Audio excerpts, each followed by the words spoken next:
এখন একটু বীরভূমে চলে যাই, পাইকর, যেখানে হচ্ছে সোনালীর পরিবার থাকেন, সোনালীর বাড়ি, যে সোনালীর বাড়ি পরিবার তারা অপেক্ষা করছেন দীর্ঘদিন ধরে কবে সোনালী ফিরবেন, অন্তঃসত্ত্বা সোনালী এবং তার শিশু, কিন্তু বাকি চারজনকে এখনো ছাড়া হয়নি। অক্ষয়ের সঙ্গে কথা বলবো।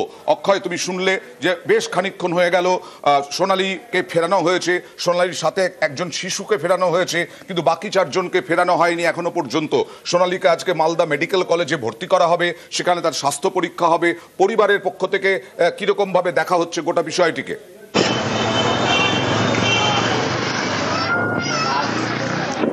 দেখো, সোনালীকে প্রায় 6 মাস আগে দিল্লি পুলিশ পুশব্যাক করে দিয়েছিল এবং 6 মাস থেকে পরিবারের যারা সদস্য আছে তারা কিন্তু একবার আদালত, একবার বিভিন্ন প্রশাসনিক মহলে গিয়ে একদম বিরক্ত হয়ে পড়েছিল। তার কারণ তারিখের পর তারিখ পড়ছিল কবে তাদেরকে ফিরিয়ে আনা হবে।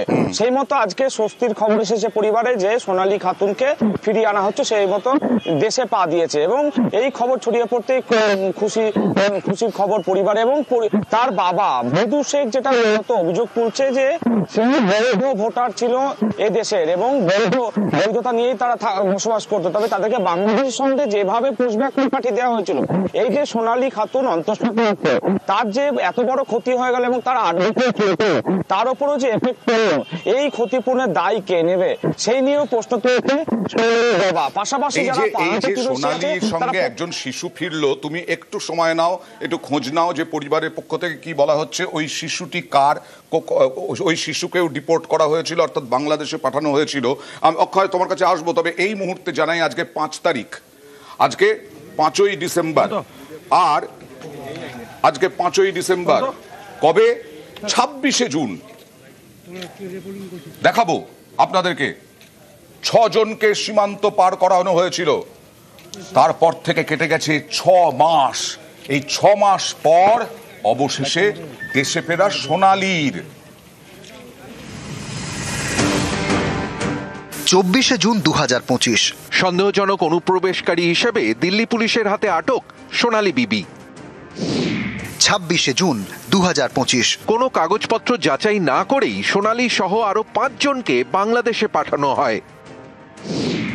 24শে সেপ্টেম্বর 2025 4 সপ্তাহের মধ্যে সবাইকে ফেরাতে কেন্দ্রকে নির্দেশ কলকাতা হাইকোর্টের। সময়সীমা পেরিয়ে গেলেও আদালতের নির্দেশ মানতে ব্যর্থ কেন্দ্র। 25শে নভেম্বর 2025 সোনালী বিবিকে ভারতে ফেরাতে ফের কেন্দ্রকে নির্দেশ সুপ্রিম কোর্টের। 1 ডিসেম্বর 2025 বাংলাদেশের আদালতে সোনালী বিবি সহ সবার জামিন মঞ্জুর। এদিনই সোনালী বিবি ও তার নাবালক শিশুপুত্রকে দেশে ফেরাতে নির্দেশ সুপ্রিম কোর্টের। অবশেষে দেশে ফেরা সোনালীর। সরাসরি চলে যাব আবিরের কাছে। আবির, এই রাজনৈতিক প্রেক্ষাপটটা জানতে চাইবো যে বারবার অভিযোগ করা হচ্ছিল যে কেন্দ্র গড়িমসি করছে সোনালীদের ফেরাতে। আজকে ফেরানো হলো, কিন্তু সোনালী এবং এক শিশু সহ 2 জনকে ফেরানো হলো। অভিযোগ যে 4 জন, বাকি 4 জনকে ফেরাতেও কেন্দ্রের গড়িমসি।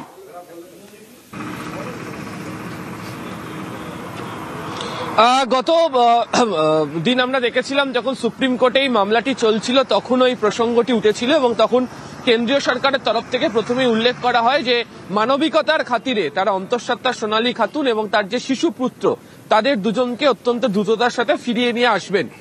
কিন্তু সেখানে আইনজীবীরা বলেন যে বাকিরাও, তারাও যে ভারতীয় সেই তো তথ্য প্রমাণ রয়েছে এবং তারা যেহেতু বাংলাদেশের আদালত থেকে তারা জামিন পেয়েছেন, তাদের ফিরিয়ে আনার ব্যাপারেও দ্রুত সিদ্ধান্ত গ্রহণ করা হোক।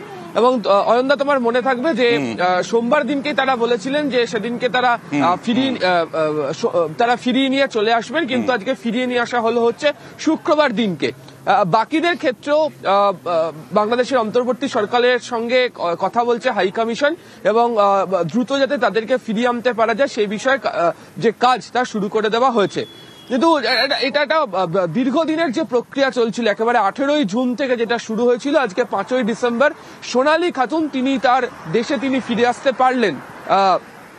এবং এই বিষয় নিয়ে রাজনৈতিকভাবেও গত কয়েক মাস ধরে ভীষণ চর্চা হয়েছে এবং আমরা জানি যে এই রাজ্যের ক্ষেত্রে শাসক দল তৃণমূল কংগ্রেস তারা যেমন সোচ্চার রয়েছেন, তৃণমূলের রাজ্যসভার সাংসদ সামিরুল তিনি মামলা করেছিলেন, সেই মামলার প্রেক্ষিতে সুপ্রিম কোর্টে পর্যন্ত তারা দৃষ্টি আকর্ষণ পর্যন্ত গোটা বিষয়টি নিয়ে করেন এবং অনেকে বলছেন যে দীর্ঘদিনের যে তাদের যে লড়াই চালিয়ে যাওয়া তার জয় আজকে হয়েছে। আমরা দেখেছিলাম যে বাংলায় কথা বললেই বাংলাদেশি এই ইস্যু নিয়ে সরগরম হয় রাজ্য রাজনীতি। বারবার রাজ্যের শাসক দল তৃণমূল কংগ্রেসের তরফ থেকে এই নিয়ে অভিযোগ করা হয়। দিল্লি, হরিয়ানা, উড়িষ্যা, দেশের একাধিক জায়গাতে যেভাবে বাঙালি যারা শ্রমিকরা রয়েছেন তারা যেভাবে আক্রান্ত হন তা নিয়ে রাজনৈতিকভাবে রাজ্যের শাসক দল তৃণমূল কংগ্রেস তারা প্রশ্ন তোলে, এমনকি রাস্তাতে নেমে তারা আন্দোলন পর্যন্ত করেছেন, মিছিলে পর্যন্ত পা মিলিয়েছেন মমতা বন্দ্যোপাধ্যায়। ফলে সোনালী খাতুনের ফিরে আসার ক্ষেত্রে দাঁড়িয়ে তারা মনে করছেন যে রাজনৈতিক দিক থেকেও তারা তাদের জয়ের যে দোরগোড়া সেটাতে তারা পৌঁছে গিয়েছেন। তবে এখনো পর্যন্ত যেহেতু বাকি 4 জনের ফেরার অপেক্ষা রয়েছে এবং সোনালী যতক্ষণ না পর্যন্ত বীরভূমে তার বাড়িতে পরিবারের, তবে আমি তোমাকে জানাই সোনালী ফিরেছেন এবং সোনালীর ছেলেকেও ফেরানো হয়েছে। সোনালী এবং সোনালীর ছেলে ফিরলো, আর বাকি 4 জনকে এখনই ফেরানো হচ্ছে না। এই নিয়ে আজও রাজনৈতিক তরজা সোনালীর ফেরা নিয়ে। সোনালী বাঙালি, এটাই ছিল সোনালীর অপরাধ। এই বীরভূমের মেয়ে সোনালী খাতুন, বিয়ের পরে সোনালী বিবি। তার জন্য যারা বাংলাদেশের জেলে এতদিন সোনালীকে তার নারেক নাবালক পুত্র সহ পচতে বাধ্য করলো, বাঙালি প্রতিটা হিসেবের বদলা আগামী 2026-এ তো নেবেই। তার সাথে সাথে যতদিন বাঙালির অস্তিত্ব থাকবে, বাঙালি এই রাজাকারদের গদ্দারি ক্ষমা করবে না। হাজার হাজার সোনালী খাতুন চলে যান গুড়গাঁওয়ে, চলে যান নয়ডায়, রিনা মিনাটিকা, সোনামনারা সব হাবিস, কেউ নেই। শুধু এসআইআর ওখানে চলছে, ওরা এখান থেকে চলে যাচ্ছে কেন? একটা সোনালী খাতুনকে সামনে রেখে লক্ষ লক্ষ সোনালী খাতুনকে পশ্চিমবঙ্গে ঢুকিয়ে রাখা হয়েছে, ভোটার লিস্টে তাদের নাম তুলে দেওয়া হয়েছে, সারা ভারতবর্ষে তাদের ছড়িয়ে দেওয়ার ব্যবস্থা হয়েছে। কিন্তু ভারতবর্ষের মানুষ তার দেশের আভ্যন্তরীণ নিরাপত্তাকে সুনিশ্চিত করবার জন্য আজকে সংঘবদ্ধ হচ্ছে। দিল্লিতে গ্রেফতার হয়েছিলেন 24শে জুন সোনালী সহ তার ছেলে এবং আরো 4 জন। সেই 6 জনকে দেশান্তর করা হয়েছিল। বিদেশি বলে বাংলাদেশি তকমা দেওয়ার অভিযোগ উঠেছিল। বাংলা বলায় বাংলাদেশি তকমা দিয়ে বাংলাদেশে পাঠানোর অভিযোগ উঠেছিল। বাংলাদেশে আইনি লড়াই, আইন আদালত, জেল সব কিছুর অভিজ্ঞতা সোনালী খাতুনের হওয়ার পর 6 মাস পর সোমবার জেল মুক্তির পরেও আজকে শুক্রবার তাদের দেশে ফেরানো হলো সোনালী এবং তার ছেলেকে। কিন্তু আরো 4 জন এখনো বাংলাদেশে, এখনো ফেরানো হবে কবে তার কোনো নিশ্চয়তা নেই। আর এই নিয়েই ক্ষুব্ধ মালদা জেলা পরিষদের সভাধিপতি। ভেতরে আমি মহিলা এবং উনার যে শিশু সন্তান আছে তাকে দেখে আমি তাকে জিজ্ঞেস করলাম যে তোমার ফ্যামিলির আর কে কে ছিল? সে বললো যে আরো 4 জন আমার ফ্যামিলি ছিল, আমাদেরকে বলা হয়েছে যে তোমাদের 2 জনকেই ছাড়া হলো, কিন্তু তার 4 জন যে আরো ছিল তাদেরকে ছাড়া হয়নি। আমি ইন্ডিয়ান ডেপুটি হাই কমিশনারকে জিজ্ঞেস করলাম যে তাদেরকে কখন ছাড়া হবে, কালকে পরশু কখন ছাড়া হবে? সদুত্তর তিনি কোনো সদুত্তর না দিয়ে পালিয়ে গেলেন। কেন্দ্র আবার আমাদের সাথে বেইমানি করেছে। আমাদের অভিযোগ ওই 4 জন ব্যক্তিকে দ্রুত ছাড়া হোক। একই ফ্যামিলি যখন 2 জন প্রমাণিত হলো যে তারা বীরভূমবাসী, তারা ইন্ডিয়ান যখন প্রমাণ হলো, তাহলে একই ফ্যামিলির বাকি 4 জন কেন প্রমাণিত হলো না? সে ভারতীয় বা বাঙালি বা বীরভূমবাসী কেন প্রমাণিত হলো না?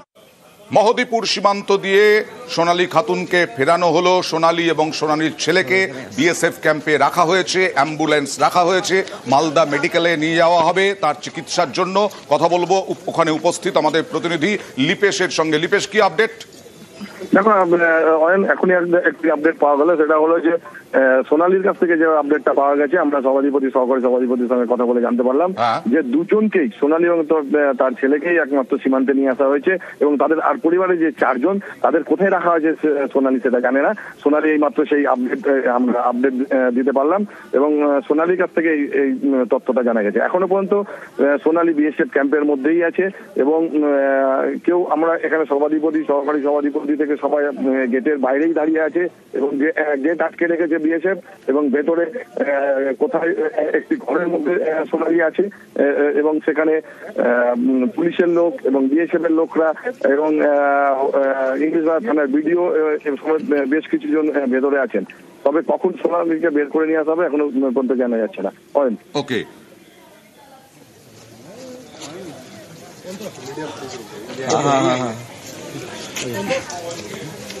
সোনালী খাতুন ফিরলেন, সোনালী খাতুন তার ছেলে সহ ফিরলেন এবং অবশেষে মহদীপুর সীমান্ত দিয়ে ফেরানো হলো প্রায় 6 মাস পর।